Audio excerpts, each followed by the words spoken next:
دنیا کا ظالم و وحشی ترین انسان ہلاکو خان اپنے گھوڑے پہ شان سے بیٹھا ہوا تھا۔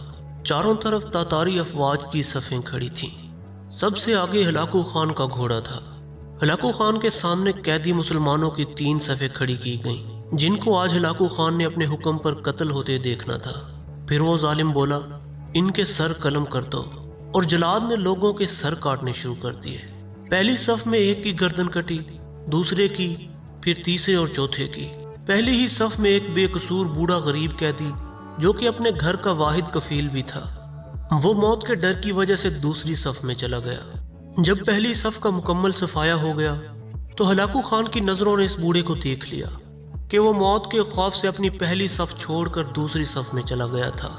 ہلاکو خان گھوڑے پہ بیٹھا ہوا، ہاتھ میں طاقتور گرز لیے اچھال کر اس سے کھیل رہا تھا، اور مسلمانوں کے قتل کا منظر دیکھ کر اس کھیل سے خود کو خوش کر رہا تھا۔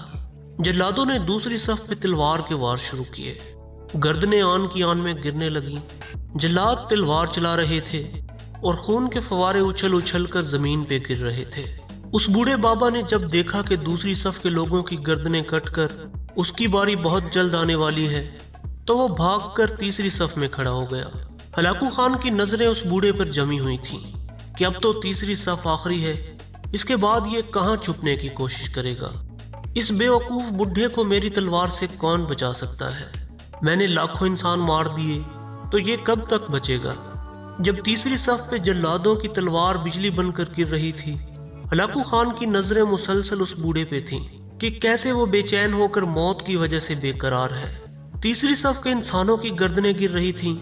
جلاد بجلی کی تیزی سے اس بوڑھے بابا کی طرف لپکا تو ہلاکو خان کی آواز گونجی، رک جاؤ، اس کو ابھی کچھ نہ کہو۔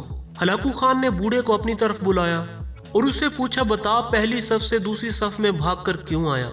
جب وہ ختم ہوئی تو تیسری صف میں کیوں آیا؟ بوڑھے، اب بتا، پیچھے تو کوئی اور صف بھی نہیں، اب تو بھاگ کر کہاں جائے گا؟ اور اب تجھے مجھ سے کون بچائے گا؟ اس بوڑھے انسان نے آسمان کی طرف دیکھا اور کہا، میں نے پہلی صف کو اس لیے چھوڑا کہ شاید میں دوسری میں بچ جاؤں، لیکن موت وہاں بھی پہنچ گئی۔ پھر میں نے دوسری صف کو چھوڑ دیا کہ شاید تیسری میں بچ جاؤں۔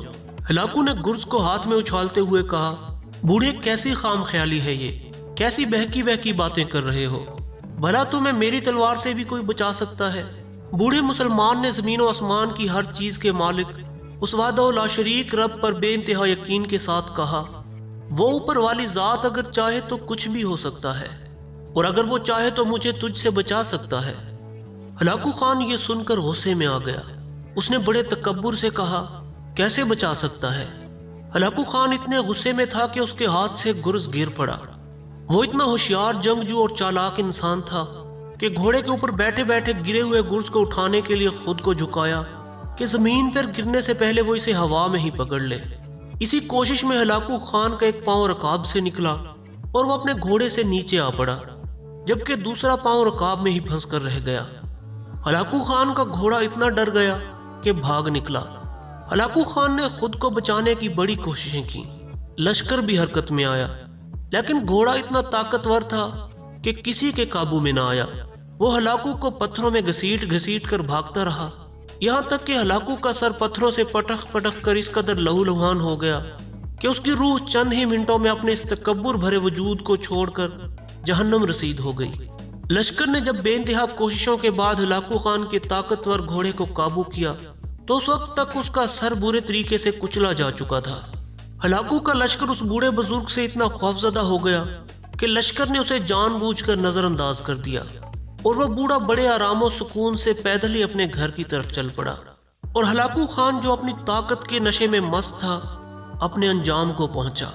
دوستو، اسی لیے کہتے ہیں مظلوم کی آہ سے ڈرو، کیونکہ جب وہ اللہ سے رجوع کرتا ہے تو قبولیت بہت دور سے اس کا استقبال کرنے آتی ہے۔